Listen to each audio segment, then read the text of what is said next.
Hey everyone, for this video I'm going to speak at a pretty normal or maybe even slightly faster pace, try to get through some of these new expressions pretty quickly, and so this video will be for more advanced learners and the topic will be a little bit business oriented. So let's go ahead and get started. I want to talk today about the expression have to and how overused this expression is, not just by English learners but by natives. I use this all the time for pretty much any idea related to need, desire, duty, obligation. Have to has become a catch-all for all of these. So we're going to teach you some alternatives to this expression. First one, so you might say something like, we have to follow the law. We have to follow the law. You can change this to something more impersonal because it applies to everyone. Following the law is obligatory. Obligatory. Following the law is obligatory. You can also change this around and say it is obligatory to follow the law.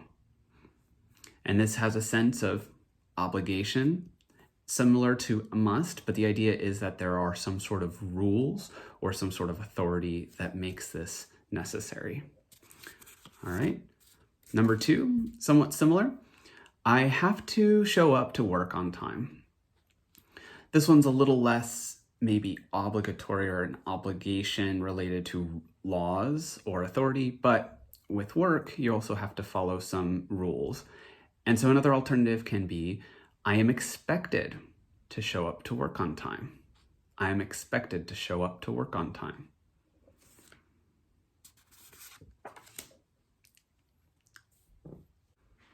So this one's pretty similar. Do you have to go to the meeting? Do you have to go to the meeting? Just a question version. An alternative could be, again, relating to expectations or having something expected of us. Is there an expectation that you go to the meeting? You could also say something like, is there an expectation to go to the meeting? If you is being used here in the first sentence as an impersonal you, like, does one have to go to the meeting? Is there an expectation to go to the meeting? But here I think of you as maybe specifically the second person. And do you have to go to the meeting? Is there an expectation that you go to the meeting? Again, a little less strong than an obligation, maybe. Maybe it's not a law or a hard rule, but it's something that you are expected to do. All right, next one. So this one is a little bit lower on the scale of obligation. Once more, a little bit less strong than expected to. Maybe you're given a project at work that you have to make a presentation for. Maybe there's a hard deadline, maybe not. So we don't know, it's not necessarily an obligation. So a good alternative in this case would be to be tasked with something, especially in work contexts. So I have been tasked with giving a presentation at work. I have been tasked with giving a presentation at work. Again, a little bit more related to tasks and things that you have assignments to do or things that are in your area of work. I have to get everyone aligned. Alternatively, you could say, it is my responsibility to get everyone aligned. It is my responsibility to get everyone aligned. Again, maybe somebody isn't expecting you to do this. Maybe your expectations from your boss aren't this high. There's no laws or rules saying you have to do this. So again, it's a little bit weaker in terms of necessity or an external pressure. So in this case, you could say something like, it's my responsibility. You may have an internal desire to do this, and therefore it's your responsibility because you feel it's your responsibility. It could also be something that's expected of you at work, but it's somewhere in the middle. I have to steward company resources responsibly. I had to make sure I was reading the whole thing right. I have to steward company resources responsibly. So again, this could be something like responsibility. Maybe it's probably expected of you. There's not a black and white rule on this. You have to use your own judgment. So a great way to say this instead would be, I am accountable for stewarding, with a gerund, I'm accountable for stewarding company resources responsibly.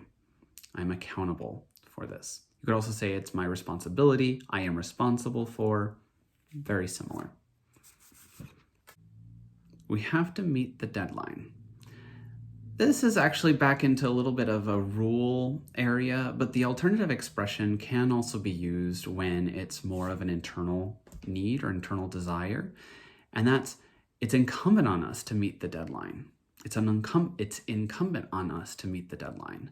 So this is something like you have an internal feeling of responsibility, or that you feel your group has responsibility for something. It is incumbent on us. A more informal version of this that definitely feels more like it's only internal and not so much from a rule or expectation is, I have to engage my boss if I want support or if I need support. I have to engage my boss if I need support. This is more like if I want to engage my boss. If I need support, then I need to do this. So an alternative for this, it's informal version of it's incumbent on me. It's on me. It's on me to engage my boss if I need support. It's on me. It's my responsibility if I choose to do it. It's on me. You'll often hear people say this when something maybe happens and they feel that they're at fault. Oh, it's all on me. It's on me.